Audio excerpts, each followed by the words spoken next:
Greetings and salutations, this is TechRenard here, back with more Tales from the Borderlands. And I'm sorry that I left off in such an abrupt manner, but this was literally a good stopping point. Well, the best stopping point I could get. Because if I had waited like a few more seconds, like waited till like the loading screen, I wouldn't have been able to pause to end off the video. So that would have been an issue. So yeah. I'm just waiting for this scene to end, and then we can carry on. So, what are my thoughts on this game? You might be wondering. This is one of my favorite Telltale games, and last I heard, Telltale wasn't a thing anymore, but you know, you never know. They could have became a thing again, I don't know. But, out of all Telltale games, this and The Walking Dead Season 1 are definitely my top two favorite. Batman the Enemy Within's also up there. That's a really good one. That's what you said. What was I supposed to do? So yeah. You were supposed to stop him. The reason why, like, I placed those three so high, though. That's not funny. Still is, actually. Sorry. Okay, back to what I was saying. The reason why I placed these three so high, like The Walking Dead Season 1, Tales from the Borderlands, and Batman and the Enemy Within, is because those are three games where your choices actually feel like they matter. The Telltale had this issue where after a while their games just started not having issues affect everything all too much. Batman the Enemy Within was a game they made on the tail end of their lifespan. And it was actually a nice change of pace after like a few games in a row that felt like your choices did not matter. Looking at Minecraft Story Mode Season 2, The Walking Dead Season 3, and a few other ones that I'm not going to mention, but yeah. I'm actually still planning to go through all four of the Walking Dead games, or Telltale games, eventually.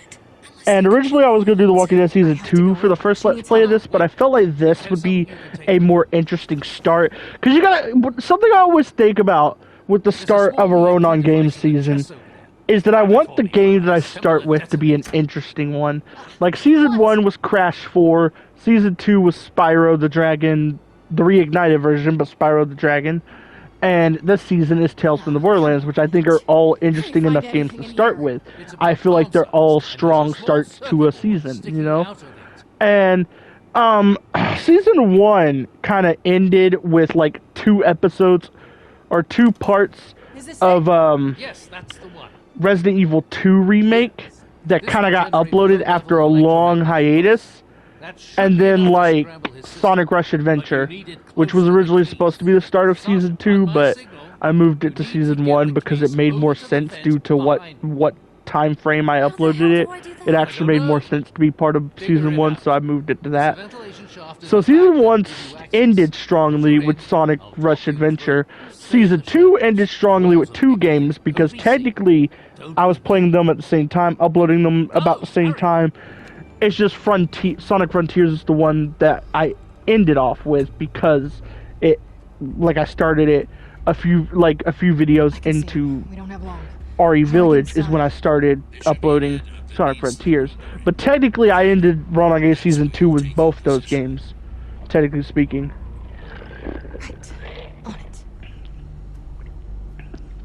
So yeah, I want to give my opinion on these characters, but it's a little hard to, because we aren't at the point where we know who they really are yet. By the end of this episode, we kind of know who these characters are. But at this point, we don't know enough about Sasha or Felix to really have a full opinion on them. Fiona's personality shines, and so does Reese's in his part. And Vaughn is kind of easy to read. Like, you're gonna get what you get with Vaughn. Like, you know what you're getting. So these 3 characters I already have an opinion on. If this was the first time I'm playing this game, which is not, I have an opinion on all these characters. I just don't want to say my opinion until like the other 2 major characters in this episode. My deepest apologies, but we're actually. Stop scaring people, asshole! Like that's. Where are my manners? jokes aside, I actually like this dude. This dude's funny, but I do choose the slap pill because it's the funniest option. I'm a people pleaser. That's actually the whole reason. It has nothing to do with how, like, I said before that I'm trying to portray, like, Reese and Fiona a certain way with their choices, but there's a few choices in here I make just because they're funny. Like the hey grease face one, or or having both characters slap this guy who I forget the name of. I just know he's not in the least bit insane. Which is one of the character title things that actually makes me laugh sometimes. You're looking for that girl, right? With the hair. I know the best spot to peek without getting caught. Let me come with you. It's been a long time since I. No, but this guy's a little funny. I like him. Fine. Just stay quiet and make yourself useful. You won't regret this. Shut up. What did I say about staying quiet, my guy? I just don't like it. They've had Okay. this dumb attitude on their Let's do what we gotta do. We gotta get the EMP onto that, don't we? What are you talking about? Isn't that what Felix told us to do? Look at that guy. Look at his Okay, I'm here. What's wrong with his face? Sasha is waiting near the end of the pit. Get the EMP onto the case. I'm also sorry if you hear a fan in the background. I always edit my microphone volume low enough to where... Because Share Factory doesn't have a denoise feature. It really needs one, honestly. Developers of Share Factory, if you're listening, please add a denoise feature to the track 2 voice record. I'm sold. It is a very important feature that helps me out a lot in my music, which is why my voice, my vocal quality tends to be better in my music than in my videos. For the most part, there's on occasion, my vocals in a song don't have the best quality. They'll sound good enough to be up until the point when I release the song, and then after I release it, it'll like just sound off for some reason. Like a good example of this is August. and I think you should go check this song out because it's a good song despite this. But in the mix featuring my friend Zav, that song I released just recently. $10 million. And something I never noticed is that for some reason, I don't know why I did this, but when I recorded my verses, I used my my melody preset, which is what I use to record, like, whenever I do a song where my verses are sung or like, or I'm doing a melodic rap style, I use that preset. Because I have a preset for choruses, I have a preset for melodic style rapping and singing, I have a preset for rapping, I have a preset for voice acting, because I actually use, believe it or not, I actually use BandLab to edit the audio of my voice acting auditions and my voice acting demo reel that I released on my channel. And it actually works out pretty well, but back to what I was saying.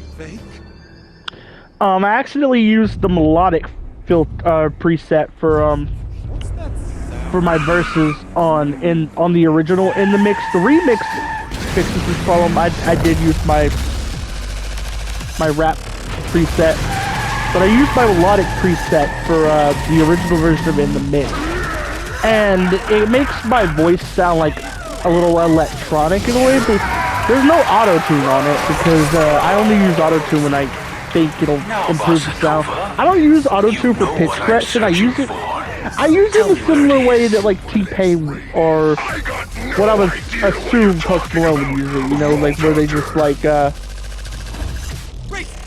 it just improves a little bit of the quality in some places, like not necessarily like fixing the pitch, but it like makes it sound better because it's like a wah to it, you know, like a little bit like that. Like, what's an example here? I could sing, No, they were definitely not invited. what's a song of mine that I could sing that had auto-tune on it? I'm trying to think. That had auto-tune on the chorus, I'm gonna think of, because, I don't memorize my verses. I have them written down in case I ever need to, like, redo them. Like, I have them saved in a Google Doc. I actually save all my verses in Google Docs after, like, I'm done with the song. That's not where I write my verses. I write my verses on Color Note, which is an app you can get on phone and tablet. I write my verses in that, but and sometimes in BandLab. I write my lyrics in those two places usually, but but I'll move them to Google Docs after like I finish recording vocals, just so I got them like the lyrics saved because I ever gotta re-perform the song for whatever reason. I'm not that well known, so I'm not like expected to have to perform it live or anything like that. I just save it just in case, you know. Because there are times I go back to a track like months after I finished it and it's not released yet. Like my album tracks tend to be like finished, like a lot of them tend to be finished months before the albums come out. So there'll be times where I'll go back and re-record all the vocals on the track because I either tweaked my like presets, my vocal presets to sound better, or like I don't like how the originals came out and I have a better idea of how to make it sound good, you know? Come on. I did that with particular, I did that with Now, hold on. I did that with Miss You, Okay, it is, but which I released, really sorry, okay? Oh, give us one good reason. excuse me if you heard that, which I released near the end of last year. There's one reason. The chorus for Miss You has never been changed. I did have to redo it a few times because like I always have to do verses and choruses a few times until I get it right. But oh, get out of here, asshole! No, we are not letting you in here, sir. Bye bye, bitch. Sorry, I wasn't focusing on the game, but now that I am, I actually love that part where we just like literally just leave August standing there. Asshole deserves it. He's kind of an asshole. He's not an asshole on the say. Actually, he's more of a jackass, not an asshole, because he's just an idiot. Like he's not like the worst person ever. Like he's not like an asshole. That's what Vasquez is. It's hard to explain. August is a character I don't like because he's a little dumb and he acts aggressive sometimes because he's dumb. He's like one of those characters. We try to throw him out, obviously. Yeah. We ain't gonna lie to you. We ain't gonna sugarcoat it. We should just shoot them. I mean, the other answer would be, in retrospect, the other choice would have been funnier, but I picked this one because of this part. Because the stranger assumes that, like, this is Fiona making it, like, embellishing it like Reese did earlier, but no, this is actually what happened. It's funny how Fiona gets a choice to embellish it, but Reese is forced to embellish it no matter what you choose. Let him back in, Sasha. Even if you get that case of money back, you won't be able to. I actually like this group of characters too. This is. It's impossible to open without me. I like the characters you could play in Borderlands 2 and 3, and even the ones you play at 1. Because, like, the ones you play at 1 come back a lot later on in the series. Not so much the pre-sequel. The pre-sequel characters are like... Well, one of them's killed off in Borderlands 2 in a really easy boss fight. One of them is just like a doppelganger for Handsome Jack. One of them doesn't appear again until Borderlands 3, and she's just kind of playing a smallish role there. And I don't think the fourth one ever returns, like ever. I do like the idea of the pre-sequel characters, especially Windhelm and that it's bugging me that I only remember the name of Windhelm. Hold on. I need a... Who was that one that returned in Borderlands 3? Because I liked her too. Not so much in Borderlands 3, but I liked her in the pre-sequel. Not without implicating all three of us. I already had security asking me everything I know. Come on! Alright, what's going on? Access to the Hyperion network. Let me see. Like I said, Reese, you're cut off. And my login ID is being monitored. Look, I'm doing my best up here to keep any extra heat off you, but you have to find somebody else. There's only so much I can do. I shouldn't be talking to you this long. They'll trace the signal.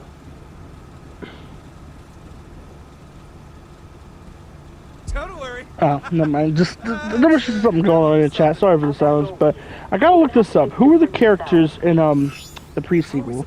Because I remember the ones in 1 and 2 pretty much by heart. One had Mainly because the 1s and 2 return a lot or return in this game and 3. But 2 had Maya, Zero, that girl that uses the mech, I forget her name. I don't know, hold on, I'm gonna have to look this up. Look, just give up the act type. Um, You're just trying to stall us. Maybe I don't know the 2 by heart, but Borderlands pre-sequel. I want to get the Handsome Collection because I had it before, but it was when someone was game sharing their PlayStation Plus with me, so I got it that way. You might want to. Borderlands pre-sequel characters. Is it Athena? No, I don't think it is. Hold on. I don't think that's her A name. few moments later. Very disappointed in you. Did you think you could follow in my footsteps? You are nothing more than another pitiful little code monkey. All swagger. No, Xena was a different character, I'm pretty sure.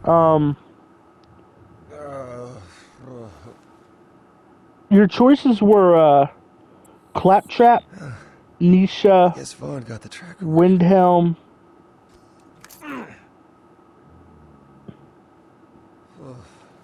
the Doppelganger, Athena? Yeah, it was Athena, okay. I didn't know that. Who knows? And Skeletons that Aurelia. in here. Yeah, Aurelia was the one I was thinking of. I like Aurelia and Windhelm. They're interesting characters. Claptrap, I actually forgot was in the pre-sequel. And he is one of the main characters in the series. Because he appears in, like, every game, including this one. I think this game is where, like, Claptrap can be annoying sometimes, but he can be really likable other times. And I think this game gets the likable side of Claptrap done right. Once we get to meeting Claptrap, he's actually really fun to listen to and watch in this game. Like he's a little funny in this game. He's also entertaining in 3 and 2. We were still waiting. In 1, he's kind of just really annoying. I won't lie. We assumed you were talking about And he has some annoying moments in 2 and 3 as well. Don't get me wrong. He definitely has them, but I don't know. I kind of enjoy Claptrap in most of the games. The only one I remember getting annoyed at him in whenever he was around was in 1, the first Borderlands, and a couple moments in 2. I know he got recast in 3, and the new actor's voice isn't as annoying, which is why he doesn't really annoy me in 3. It's not really that he's written good there.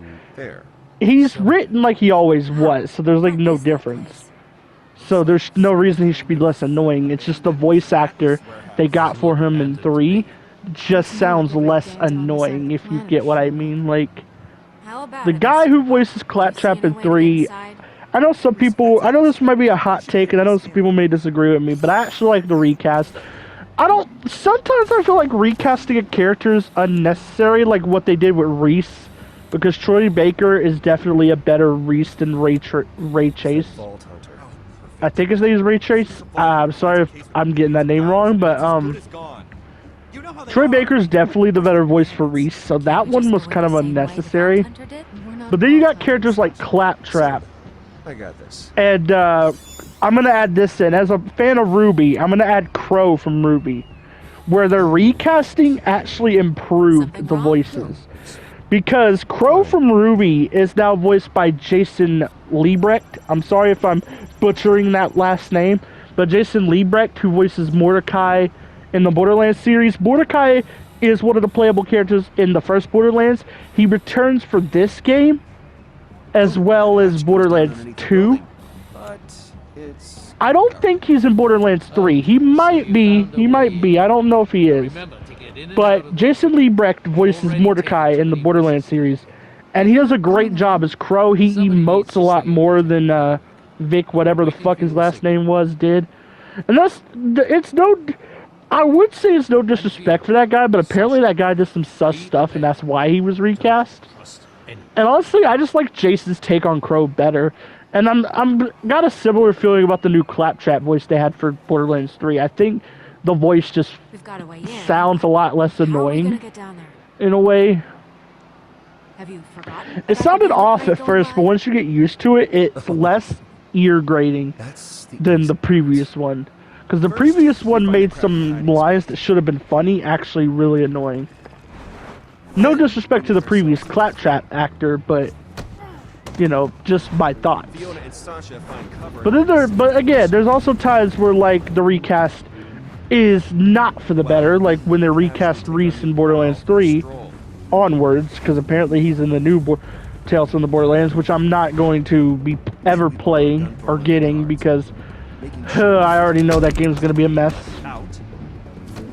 I might be in the minority here. I actually like Borderlands 3, but I feel like I'm going to hate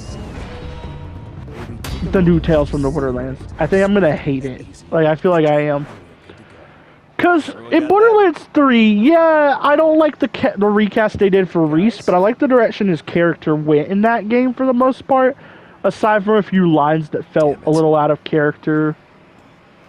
And not out of character as in, like, they fit a different personality. It's just they didn't sound like stuff he would word the way he did, you know? Like, some things...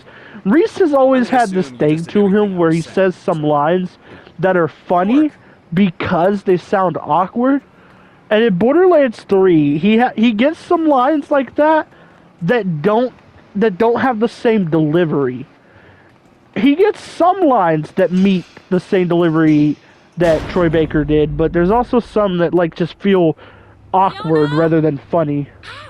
And it's just like when those few lines come on, that's why I don't like Ray Chase as Reese. But I'm okay with the writing they had for him in Borderlands 3. It's more so just the voice performance that makes it a little off for me. But yeah. You were hoping this would happen. You wanted to separate I us. kind of want a Pick us proper off. sequel to Tales from the Borderlands, like one that's not made by Gearbox, like one made by Skybound or whoever the fuck owns the rights to Tales from the Borderlands now. Hey, if we wanted you dead, we would have done it. I'm sorry, what was that? No, it's just a say. And when I say owns the rights to Tales from the Borderlands, I mean like That's whoever basically what you're saying, took right? Telltale's rights to it, not Walk in. like the Gearbox side of things, because I think Gearbox also has some rights to this game, but I'm talking about, of course, whoever took the Come in, Vaughn. rights that Telltale had to it. He's on the move. But yeah, It's close. it's sad though, because I feel like we're never going to get a sequel to this.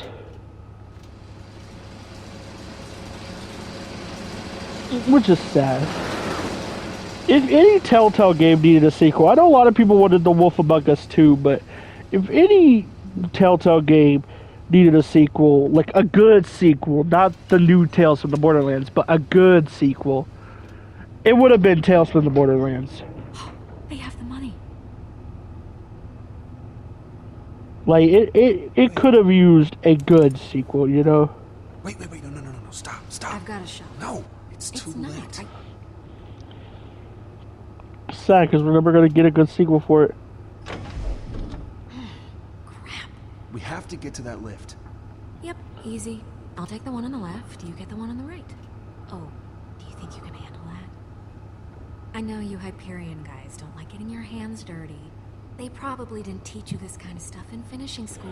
And the reason why I know I'm going to hate the new Tales from the Borderlands, is because I've seen some clips from it, and the humor is just not it. Like I mentioned, I don't remember if it was in the first part of this Let's Play or in the last part of it, but I mentioned at some point that I really love the Borderlands style of humor. And even Borderlands 3 carries over that style of humor, even though a lot of people don't like the way that game's written and stuff. I personally don't like the story for that game much, but I love most of the characters, except for one really annoying character that I actually do agree with people on for hating. Like, I do hate her. But outside of her, like, all the other characters are actually enjoyable still, despite the story of Borderlands 3. It's just my take on it. Some help over there? For the most part, the joke writing in Borderlands 3, it still feels the same for the most part. There's a few lines that are off, but it feels like they're off for different reasons in the writing. It feels like the voice delivery, even actors that return, or actors and actresses that return to their roles, can sound off sometimes. And I don't think it's the voice, I don't think it's the VA's fault. I think it's like this voice direction, because CTR Nitro Fueled had a really bad voice direction. You could tell it did, because it had talented voice actors who had been voicing those characters for years. Lex Lang as Cortex, John DiMaggio as Uka Uka and Tiny Tiger, Jess Harnell as Crash Bandicoot, Debbie Derryberry as Coco, This is all old Atlas tech. I'm trying to think of another one. Fred Tatasciore as Dingodile, which Fred Tatasciore as Dingodile was actually something that started in the Insane Trilogy, but he did a much better job in the Insane Trilogy and in Crash 4. So that's why I blame the voice direction, because I've heard all those actors do a better job at the Crash characters in the game before or the game after CTR Nitro Fueled. Or in earlier games, in the case of Lex Lang as Cortex and John DiMaggio's Tiny Tiger, who did a great job as Tiny and Cortex in Crash games before the Insane Trilogy. Like I think John DiMaggio is the best Tiny Tiger voice. Like I stand by that, because Tiny in Crash Nitro Kart, as well as the Insane Trilogy and CTR Nitro Fueled, is probably, I think he sounds a lot better than the original voice. I know there's going to be people who disagree with me with that, but I actually think he sounds a lot better. Another thing I actually question sometimes, I question why they got like Corey Burton. I guess it's because he could also voice Entropy, but he didn't voice Entropy in Crash 4, so I don't know why they still used him. But it was weird to me that they brought Corey Burton back as Engine, because he was the worst Engine, when they could have brought back Quentin Flynn, who was the closest to ever sounding like the original Engine voice. It's weird to me that they didn't do that. Engine sounds good for the most part in Crash 4. Don't get me wrong, but he sounds off in the Insane Trilogy and in CTR Nitro Fueled. And I don't think it's voice direction. I think it's just because the guy wasn't really good at the voice. And I think by Crash 4, he just kind of got comfortable with it, you know? I think that's the best way I could put it. Oh, we're getting along now. Good. Oh, she just stared at the baton. I like how I've been talking about like voice acting most of this video, but it's because I'm really focused on voice acting lately. Voice acting's been like a thing. Online voice acting's been a thing I've been trying to get into since 2017, but I've never like actively gone for it. I just kind of like audition for like 3 roles and then forget that casting call clubs is the thing, which is where I audition for roles. Excuse me if you heard that, but That's the case with most corporations. now I'm actually actively trying to be a voice actor. Like I keep auditioning for roles and stuff. I currently have 9 roles that I auditioned for, 2 of which are from the same thing, but I auditioned for 9 roles and I'm just waiting for like the roles to be casted so I know if I got them or not. Because none of them had deadlines that were like, every one of them I auditioned for, I made sure they had a deadline of at least a week when I had done the auditions. So the earliest one, the earliest deadline is the 22nd, which is in 2 days. Not now. But yeah, voice acting is definitely something I want to pursue. For 2 reasons. One, I'm passionate about it. I love doing voices. I love doing vocal acting. I'm not good at physical acting, but I'm good at like emoting and doing like voices with my voice, you know, like I'm good at that, but I'm not good at physical acting, you know. So it's like I want to get into the voice acting side of things and maybe make a career out of it or something. I don't know, but maybe not a career, like maybe just like something I can make money off of on the side of things, you know. I don't know. It's stuff I gotta figure out because I'm already juggling a Let's Play channel and music.